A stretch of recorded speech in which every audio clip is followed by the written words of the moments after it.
3 brutal takeaways from Iowa Hawkeyes loss to Ohio State. Here are 3 takeaways from the Iowa Hawkeyes awful loss to the Ohio State Buckeyes.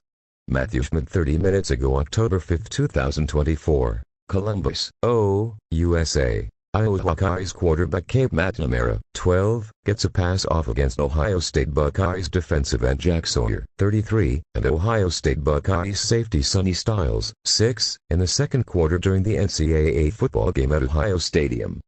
October 5, 2024, Columbus, USA. Iowa Hawkeyes quarterback Cape McNamara, 12, gets a pass off against Ohio State Buckeyes defensive end Jack Sawyer, 33, and Ohio State Buckeyes safety Sonny Styles, 6, in the second quarter during the NCAA football game at Ohio Stadium.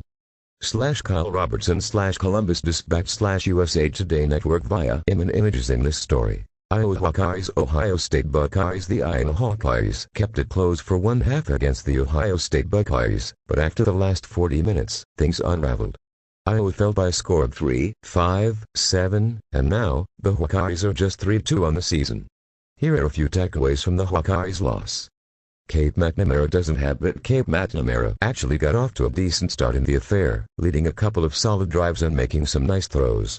However, he missed a couple of big plays in the first half, and none of Iowa's possessions resulted in points when he was on the field. Aside, McNamara went 14 for -20, which is good. But he only threw for 98 yards, which isn't. It marked the 5th time he has finished with under 100 yards passing in 10 career starts for the Hawkeyes. Most of McNamara's completions were on very short throws, and even some of the throws on which he connected were rather shaky. It may be time for Kirk Ferentz to consider going to Brendan Sullivan. The secondary is a problem with Ohio State quarterback. Will Howard carved up Iowa's secondary even more than he did Akron's, and that's saying something. The Hawkeyes allowed Howard to go 21 for -25 with 209 yards and 4 touchdowns. They did pick him off once late in the first half, but that was basically Howard's only mistake. Howard certainly deserves credit for playing well, and the Buckeyes have an incredible receiving core. But Iowa prides itself on defense. We saw the Hawkeyes secondary showing some cracks earlier in the season when it uncharacteristically surrendered some big plays. Well, against Ohio State, it was a constant assault from Howard, and Iowa never found an answer. Can Iowa actually beat good teams? Last season, Iowa played 3 ranked opponents. It lost all 3 of those games, getting outscored 9-2-0 in the trio of contests. No, that is not a typo. On Saturday against the Buckeyes, it was more of the same.